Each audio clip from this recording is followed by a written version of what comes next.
보수냐 진보냐 이런 문제로 우리 사회에 갈등이 있습니다. 전통을 고수할 것이냐 아니면 개혁해 갈 것이냐, 개혁하면 어떻게 어디까지 개혁할 것이냐 이런 문제로 우리 사회가 많은 또 갈등이 표출되고 있는 것은 사실입니다. 보수냐 진보냐, 전통 고수냐 개혁이냐 다 좋은 이야기입니다. 그런데 이런 논쟁은 어떻게 보면 변화에 대한 반응을 나타내는 말이라고 생각합니다. 어떤 사람은 변화를 좋아하는 반면 어떤 사람은 변화를 싫어하는 분들도 있습니다. 변화를 좋아하는 쪽에서 보면 변화는 역사의 발전이요, 역사의 진보요, 필연적인 것이라고 수용합니다. 하지만 변화를 싫어하는 쪽에서 보면 변화한다는 것, 전통을 바꾼다는 것, 뭔가 가치관을 새롭게 바꾼다는 것은 타락하는 것이고 또 어떻게 보면 변질과 같다라고도 생각을 합니다. 여러분, 우리가 변화에 대해서 상식적으로 알아야 할 몇 가지가 있습니다. 하나는 변화는 불가피하다는 것입니다. 변화한다는 것은 피할 수 없습니다. 이 세상의 모든 것들 변하지 않을 것이 없습니다. 변하지 않는 것은 하나, 변한다는 사실입니다. 그죠? 변한다는 사실은 안 변해요. 계속해서 변합니다. 또한 모든 변화에는 적응 기간이 필요하다는 것입니다. 변화한다는 것, 무언가를 바꾼다는 것 불편합니다.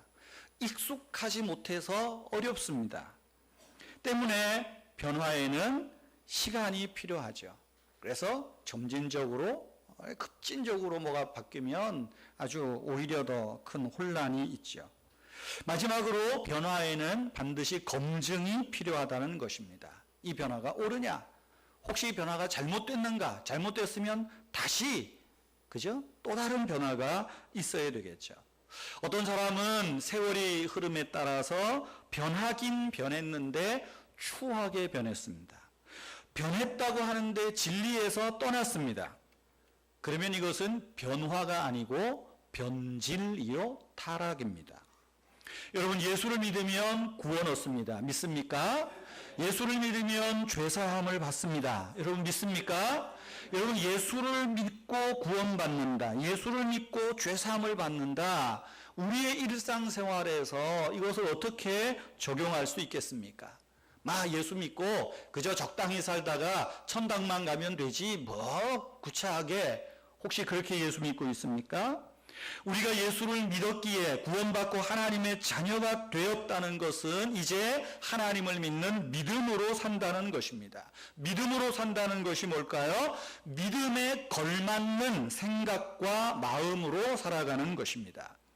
그렇게 볼 때 하나님을 믿는 믿음으로 사는 것은 지금의 내 생각과 마음을 버리고 구원받은 신자로서 하나님 마음에 합하게 내 마음과 생각을 고쳐먹는 거예요.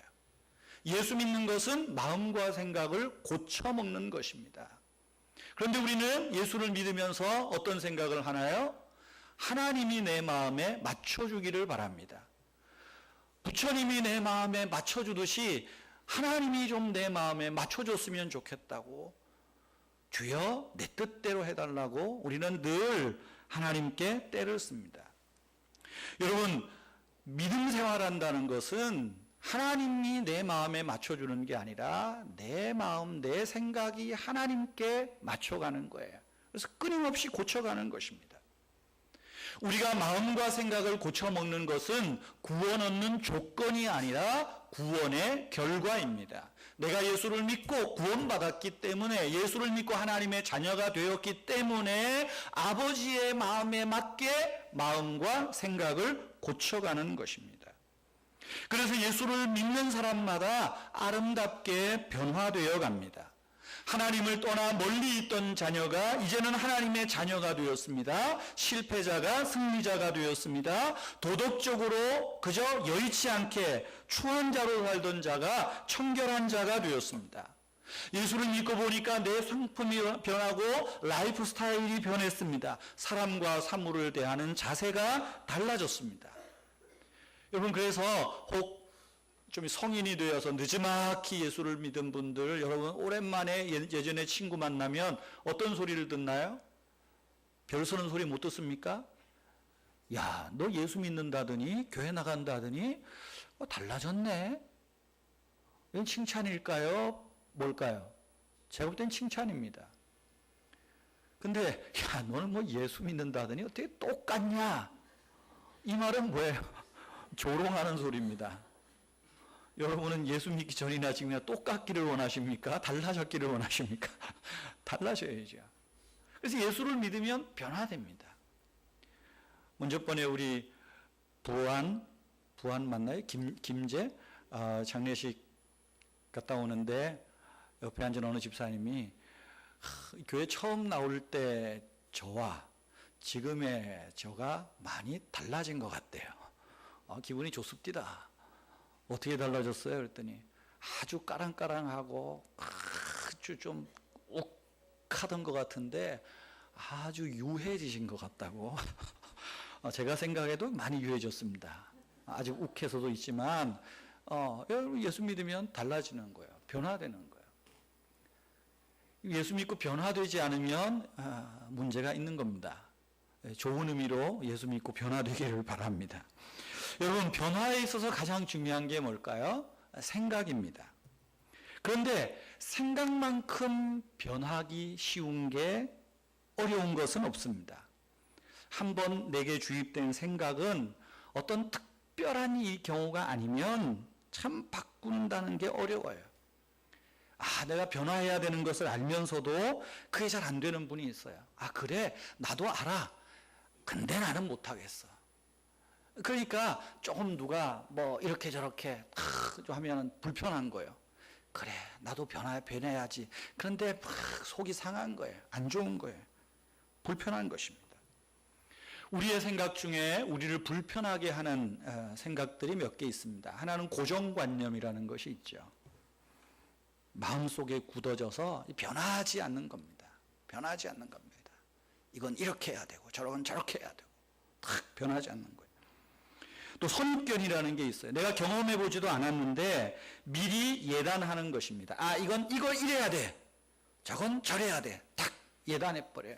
그리고 자기가 예상한 것에서 좀 다르게 가면 그건 잘못됐다고 손가락질을 합니다. 그러나 편견이 있죠. 한쪽으로 치우쳐서 공정하지 못한 것입니다.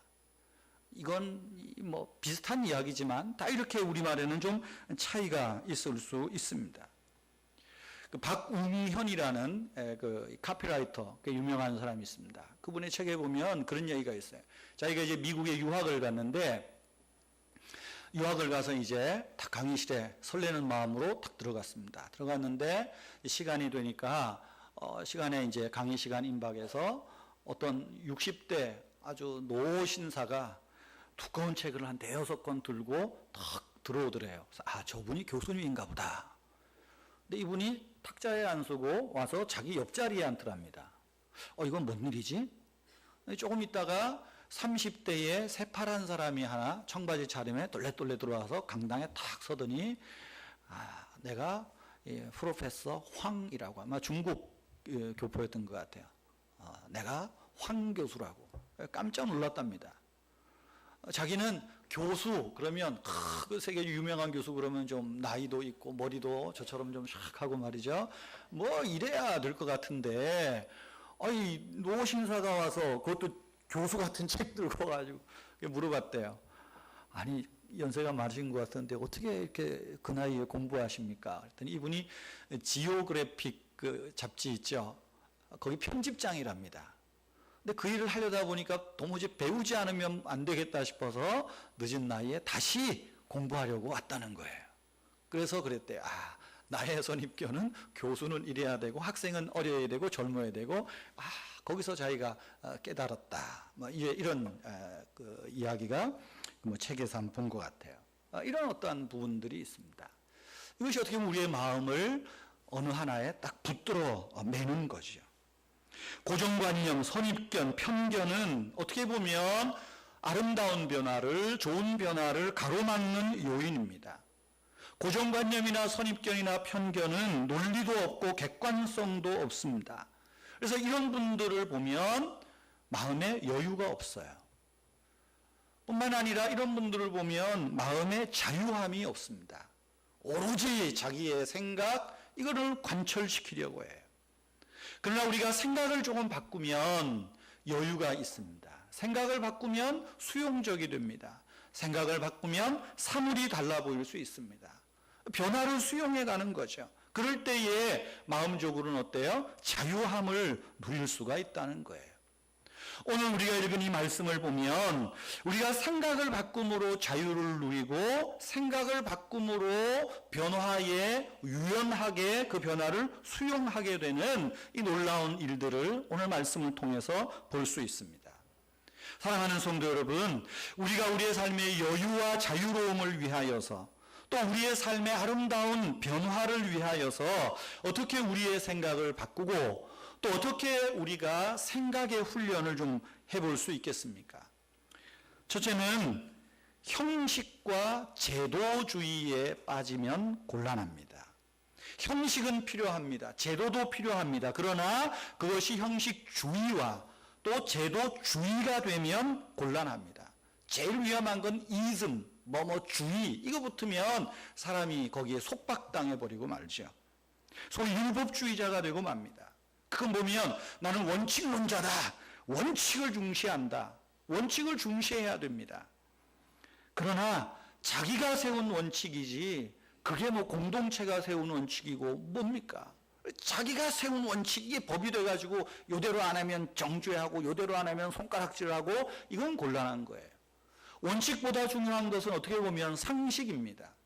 상식보다 중요한 것은 긍휼의 마음과 사랑의 마음이라고 저는 생각합니다. 그래서 우리의 생각은, 우리의 생각의 방향은 늘 이렇게 바뀌어 가야 됩니다. 그러니까 상식이 안 통하니까 뭔가 규칙을 만들고 법을 만드는데 그래서 또 거기에 또 자꾸만 매이게 된다는 거예요. 신앙도 마찬가지입니다.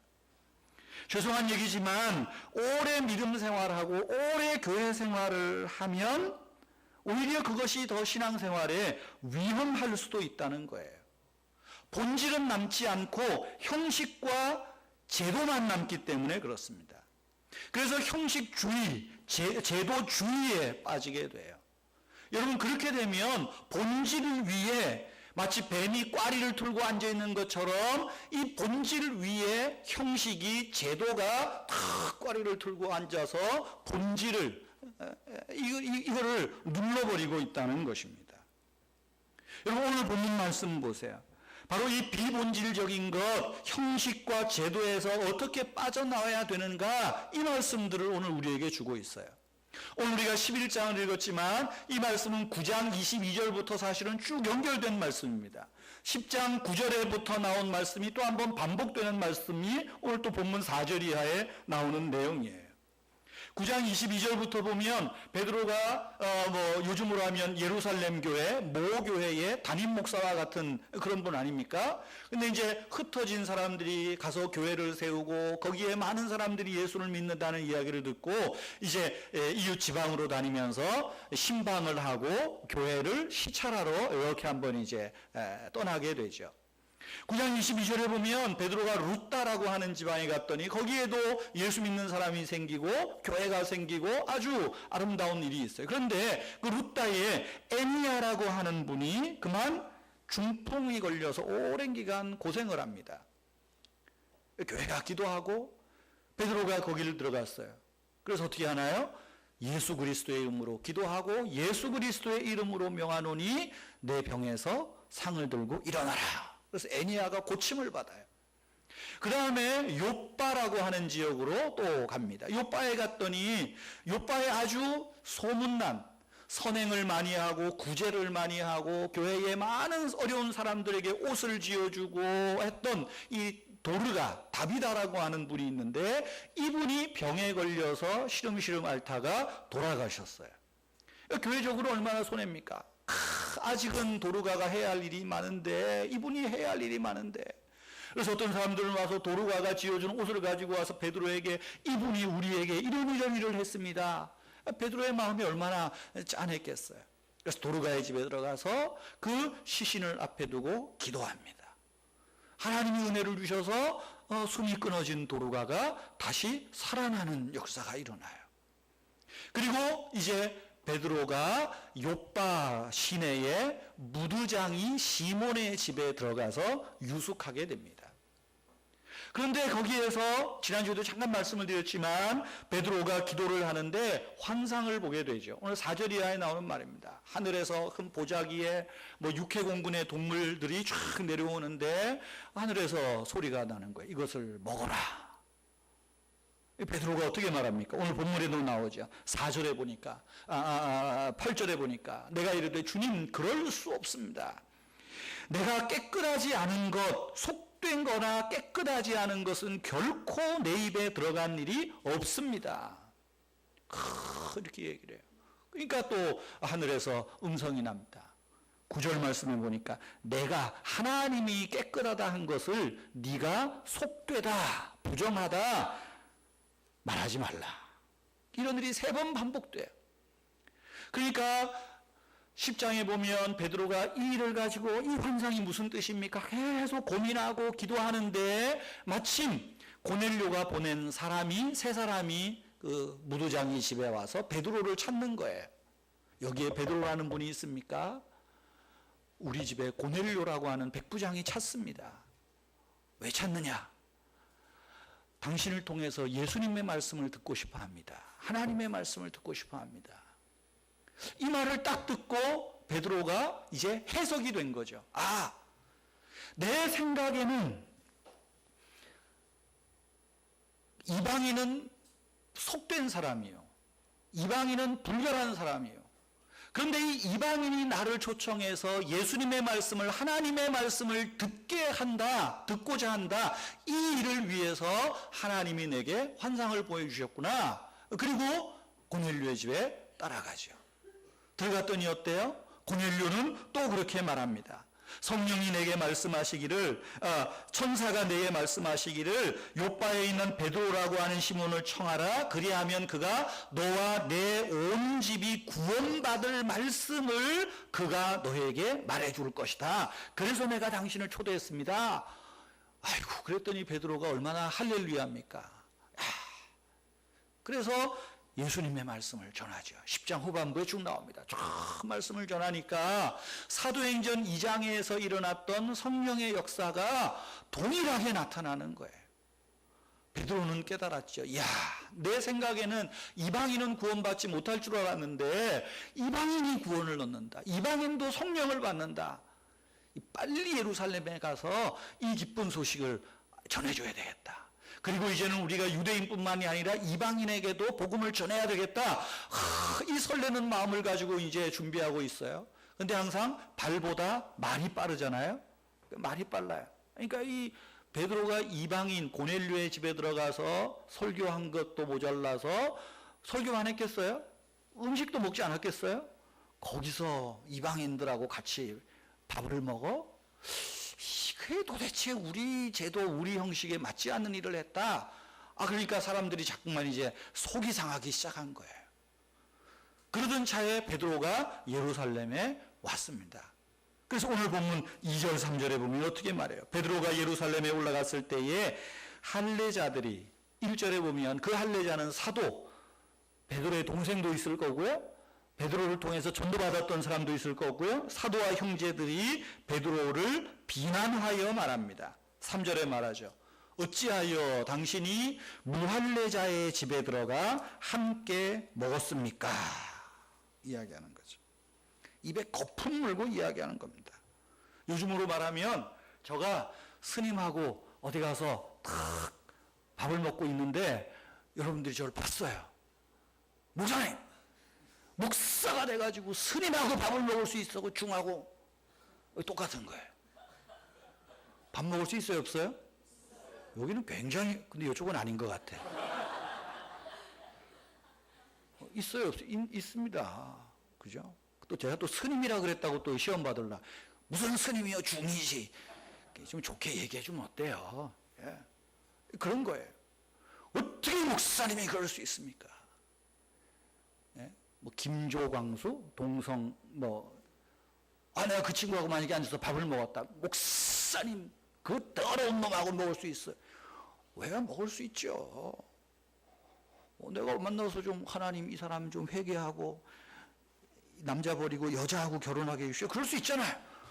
왜 이렇게 목사가 돼가지고 그럴 수 있냐고. 목사님 회개하지 않으면 우리 교회 설교에 못할 줄 알아요. 목사님 쫓아낼 줄 알아요. 그러는 거예요. 그러는 거예요. 위기입니다. 그러니까 베드로가 어떻게 해요? 내 말 좀 들어보소. 내 말 좀 들어보소. 그리고 자기가 본 환상, 고넬료의 집에 들어가서 있었던 일을 쭉 이야기해 주는 거예요. 여러분 생각해 보십시다. 9장에 보면 베드로가 들어가서 요바에서 유숙했던 묵었던 집이 어느 집입니까? 무두장이 시몬의 집이에요.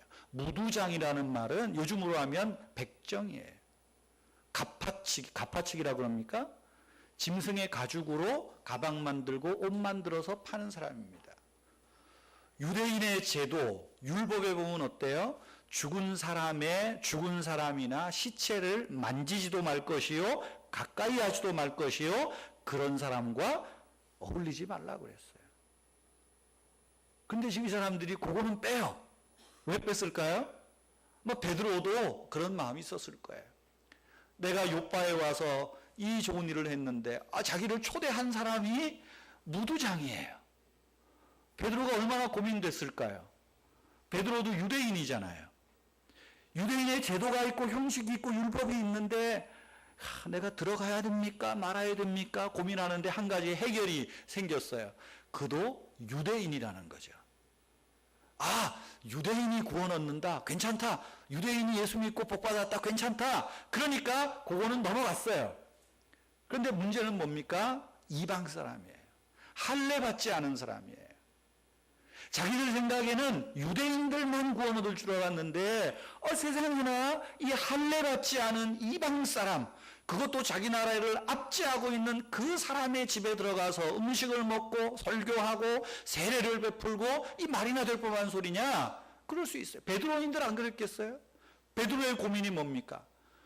하나님, 내가 속되거나 깨끗하게 하지 않은 것은 절대로 먹은 일이 없습니다. 그런데 주님이 뭐라 그래요? 야, 내가 깨끗하면 다 깨끗한 거야. 뭘 말이 많어? 그거 아니겠어요? 내가 깨끗하다는 것을 네가 속되다 하지 말 것이라. 주님, 이게 무슨 뜻입니까? 고넬료가 보내온 사람을 통해서 알게 된 거죠.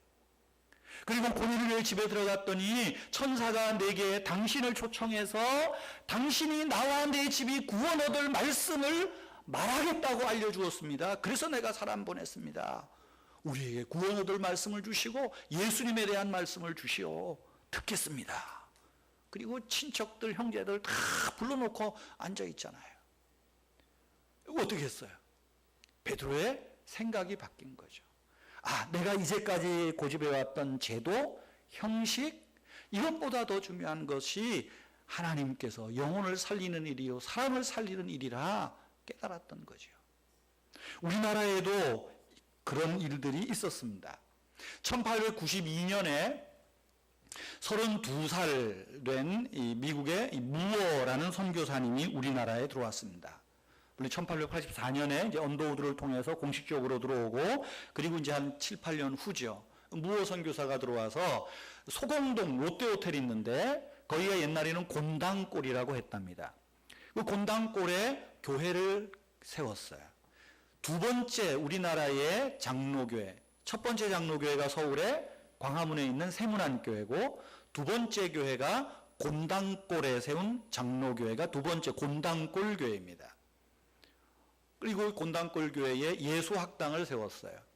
그리고 거기서 이제 교육을 이제 이렇게 배우지 못하는 사람들 교육을 가르칩니다. 그런데 그 교회 안에 예수학당에 봉주리라는, 봉주리, 프랑스 사람이 아니라 봉주가 아니라 우리말인 봉주리라는 어린 아이가 와서 배우게 됩니다. 근데 이 봉주리는 백정의 아들이에요. 이때까지만 해도 백정에게는 성만 있고 이름은 없었답니다. 봤더니 그 아버지는 백정 박씨랍니다. 백정박씨. 그런데 와서 열심히 공부하니까 이제 선교사도 관심을 기울였겠죠. 근데 어느 날 아이가 안 보이는 거예요. 알아봤더니 이 아이의 아버지 백정박씨가 병이 나서 몸에 열이 펄펄 끓고 거반 죽게 된 거예요.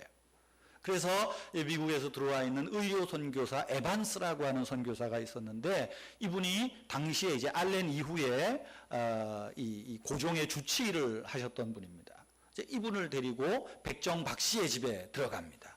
그리고 들어가서 그 백정박씨의 병을 며칠을 가서 왕래했죠. 뭐 약도 주고 뭐 백신도 해가지고 깨끗이 나섰어요. 여러분, 백정박씨가 그 다음에 어떻게 했을까요? 교회 나와야 정상 아니겠어요? 이 경우가 있는 거지. 아들도 가르치는데 자기 죽을 뻔한도 살았는데, 그래서 이제 교회를 나왔어요. 교회를 출석합니다.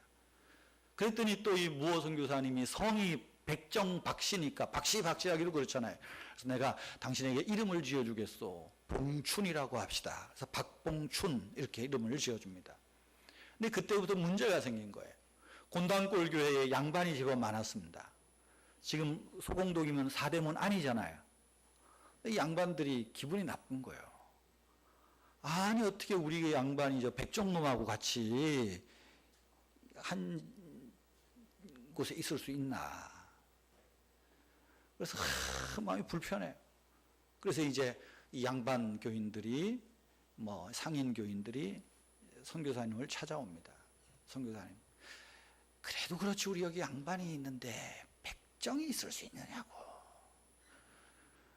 그랬더니 무호 선교사님이 그러는 거죠. 하나님 앞에는 사람의 차별이 없습니다. 누구든지 올 수 있습니다. 할 말이 없잖아요. 선교사님 말이 그러면 그런 값도 해야지.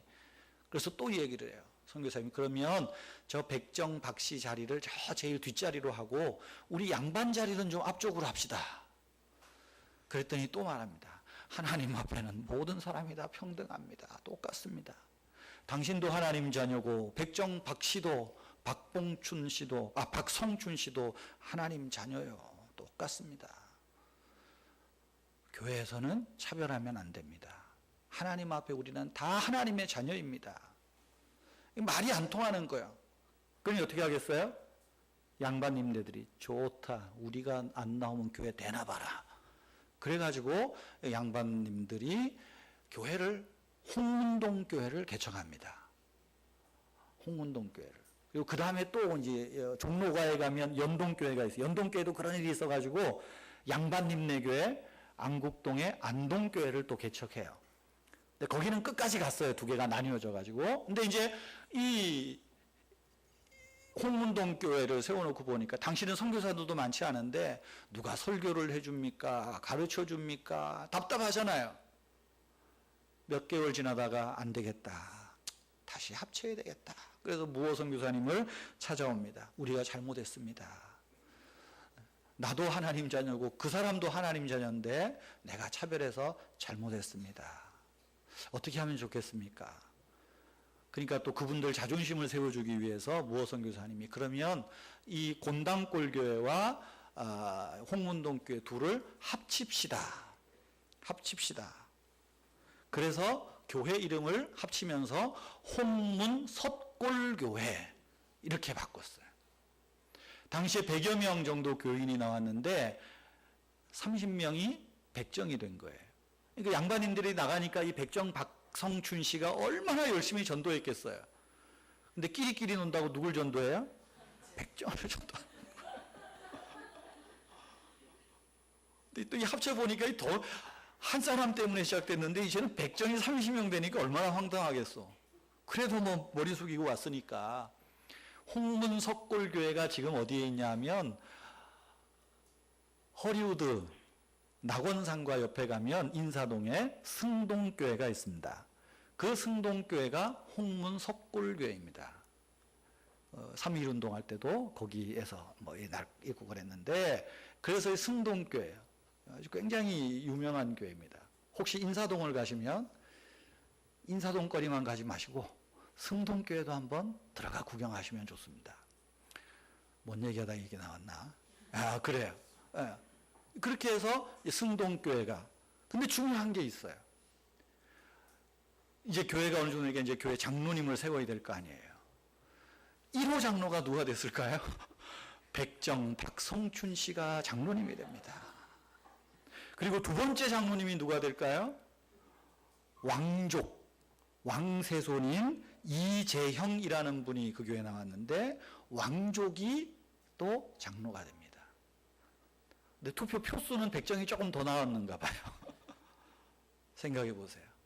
복음 안에서, 교회 안에서 지금 백정과 왕족이 한 당회에 앉아가지고 교회 일을 의논해요. 그리고 이 박성춘 씨 아들 봉주리는 이제 그 에반스 선교사의 도움으로 이제 그 제중원, 지금의 세브란스입니다. 세브란스에서 공부를 하고 우리나라 제1호 의사가 돼요. 1호 의사가 돼서 에반스 자기 가르친 분하고 같이 재중원 마치고 이제 교수로 쭉 활동을 하게 됩니다. 여러분, 우리가 형식에 빠지고 제도에 빠지면 봐야 할 거를 못 보는 거예요. 얽매이게 된다는 것입니다. 본질을 붙잡아야 되는데 자꾸만 비본질을 붙잡는 거예요. 우리가 신앙생활하면서도 그런 예가 얼마든지 있습니다. 하나님의 말씀은 전환무한 하나님의 말씀이다. 불변하는 진리다. 오늘 자꾸만 그래요. 아이고, 그 뭐 하나님 말씀은 사람이 한 말이지. 이 말씀에도 오류가 있을 수 있지.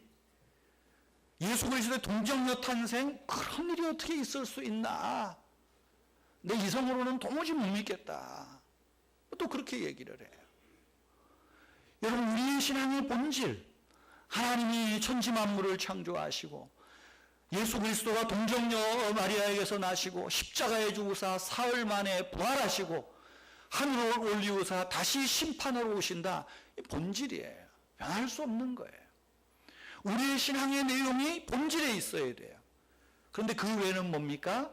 때로는 양보할 수도 있고 바꿀 수도 있는 거예요. 얼마 전에도 말씀을 드렸죠. 우리 교회 공사하기 전에 이제 보니까 우리 노예 은퇴하신 원로 목사님이 한 분 오셔서 설교 마치고 축도하시라고 그랬더니 올라오시면서 신발을 벗으려고 그래요. 그래서 아니 들어오시라고, 그냥 올라오시라고. 끝나고 식사하면서 그런 얘기를 해요. 그분이 자기 교회에서 이제 이렇게 할 때 우리 교회 강대상에 신발을 신고 올라가자고. 왜냐하면 옛날에 다 신발 벗고 올라왔잖아요. 그랬더니 그 교회 장로님 3분이 그렇게 반대를 하더래요. 어디 그 거룩한 강대상에 더럽게 신발을 신고 올라가느냐고. 그래서 하도 반대를 해서 목사님이 뭐 어떤 얘기를 해도 안 되니까 그래 그럽시다. 그래서 은퇴할 때까지 했대요. 후임 목사님이 오시고도 여전히 신발을 벗고 올라간답니다. 먼저 번에 장로 취임식 할 때 제가 설교를 했는데 그랬더니 슬리퍼를 하나 딱 나가지고, 근데 슬리퍼는 또 왜 신나 모르겠어요? 뭐 그래. 그러면서 그런 얘기를 해요. 그래서 못 바꿨대요. 그러면서 그 뒤에 하는 말이 재밌습니다. 자기들은 다 신발 신고 앉아 있으면서 목사 복음만 벗으래. 옛날에 교회에 이렇게 강대상이 올라오면 이제 이렇게 기도하시는 분이나 목사는 꼭 이제 기도를 하잖아요. 기도할 때 어떻게 합니까? 권사님들. 꼭 무릎 꿇고 이렇게 하잖아요. 저는 용감하게 목사 돼서 그냥 올라가 앉아서 기도했습니다. 장로님이 불러요. 목사님 어디 강대상에서 이렇게 해야지 앉아 기도하느냐고. 그래서 아이 장로님, 그 엉덩이를 교인들한테 보여주면 되겠어. 장로님, 그건 제가 볼 때 교인들한테 예의가 아닙니다. 뭐 성경에 무릎 꿇고 그렇게 뒤돌아서서 기도하라고 그거 있어요. 그거 가지고 한참 싸웠어요, 그분하고. 그게 또 제가 최씨 아니에요. 아닌 건 아닌 거지. 그 다음에 저 오기 전에 교회 싹 리모델링 할 때도 강대상에 신발 신고 올라가도록 타일로 쫙 깔았더니 처음에는 꿍시렁대더니 다 좋아하시대. 다 좋아하시대. 참 고정관념 어려운 거예요. 틀에 박힌 거 바꾸는 게 어려운 거예요. 찬양대가 우리 나와서 하잖아요. 옆에 앉아서 해야 됩니까? 여기 나와서 해야 됩니까? 비본질적인 거예요. 근데 우리는 옆에서 사는 게 익숙해요. 또 시간도 그렇고. 그 익숙한 것도 적은 기간이 지나면 다 괜찮은 거예요. 괜찮은 거예요. 근데 우리는 그것 때문에 싸우는 거예요. 그것 때문에. 지금 베드로가 왜 비난받습니까? 형식, 제도 때문에. 하나님께서 영혼을 구원하고 영혼을 살리는 이 일을 못 보는 거예요. 땅 끝까지 복음을 전하라. 땅 끝까지면 이방인을 포함하는 것 아니겠어요? 근데 유대인, 할례자. 나중에 이제 보면 또 이방인들도 할례 받게 해야 된다. 뭐 또 이것 가지고 15장에서 싸우기도 합니다. 여러분, 우리의 생각이 바뀌고 우리의 변화가 자유를 누리기 위해서는 형식, 제도 여기에 매이면 안 됩니다. 수용적 자세가 필요한 거예요. 여러분, 또한 생각을 바꾸기 위해서는 열린 마음을 가져야 됩니다. 들으려고 하는 자세를 가져야 돼요. 왜 생각을 못 바꿉니까? 마음의 문을 닫고 있기 때문입니다. 왜 자유롭지 못합니까? 들으려 하지 않기 때문입니다. 말씀드린 대로 베드로를 보세요. 그도 유대인으로서 유대 율법과 제도에서 잔뼈가 굵은 사람입니다. 어부라 하더라도 유대인이었어요. 할례자였어요. 그도 무두장이 집에 들어갈 때 갈등이 있었어요. 고넬료가 부를 때 가야 될 거냐 말아야 될 거냐 갈등이 있었어요. 그런데 생각을 바꾸니까, 제도를 뛰어넘어 하나님의 뜻으로 마음과 생각을 바꾸니까 자유가 있는 거예요. 그러니까 어때요? 고넬료의 집에 들어가서 말씀도 전하고 뿐만 아니라 이방인의 음식도 맛있게 먹는 거예요. 맛있게 먹는 거예요. 주님이 말씀하시죠. 베드로는 하나님께 마음을 열어놓고 들으려고 했지요.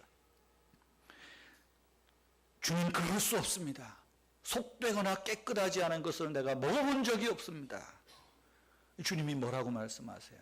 내가 깨끗하다는 것을 네가 속되다 하지 마라. 성령이 말씀합니다. 너에게 온 사람과 함께 가라.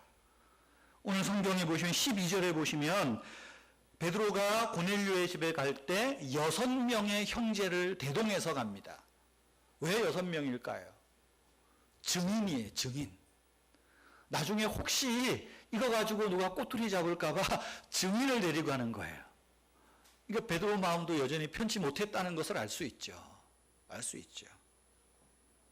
그러나 고넬료에게 들어가서 그 말을 들을 때, 또 고넬료의 집에 들어가서 베드로가 주님의 말씀을 전하기 시작할 때에 어떤 일이 있습니까? 15절 말씀해 보면, 내가 말을 시작할 때에 성령이 그들에게 임하시기를 처음 우리에게 하신 것과 같이 하는지라. 사도행전 2장의 오순절에 일어났던 그 성령의 역사가, 성령의 은혜가, 기적이 동일하게 나타난 것을 보고, 야, 하나님 생각은 문제가 없어요. 내 생각에 문제가 있다는 것을 알았던 거죠. 그러면서 17절 마지막에 뭐라고 말합니까? 내가 누구이기에 하나님을 능히 맡겠느냐? 내가 누구이기에 하나님을 능히 맡겠느냐? 자기의 생각을 고집하지 않았습니다. 자기의 철학을 관철시키려고도 하지 않았습니다. 전통과 습관을 고집하지도 않았습니다. 하나님께 마음을 열고 마음을 들으려고 하니까 들려진 말씀에 따라 생각을 조금만 바꾸니까 거기에 자유가 있고 여유가 있고 기쁨이 있는 거죠. 여러분, 18절 말씀 보시면 베드로가 이렇게 이야기를 하니까 이 말을 들은 사람들의 생각이 바뀌기 시작합니다. 그들이 이 말을 듣고, 베드로의 말을 듣고 잠잠하여 이제 생각이 바뀌기 시작하는 것입니다. 우리가 설교를 들을 때도 그래요. 설교가 마음에 안 들 때도 있어요. 그리고 설교를 아무리 그렇게 해도 목사님 나는 못 바꿉니다. 못 바꾸셔도 할 수 없고 어떡하겠어요. 근데 들으면서 바뀌기 시작하는 거예요. 어떤 분은 그래요. 내 사고방식이 바뀌어지려면 7번은 반복적으로 들어야 된답니다. 7번을. 그렇지 않겠어요? 한 번 들어서 바뀌겠어요? 그 다음에 어떻게 나와요? 하나님께 영광을 돌려 이르되, 하나님께서 이방인에게도 생명 없는 회개를 주셨도다. 자유하게 된 거죠.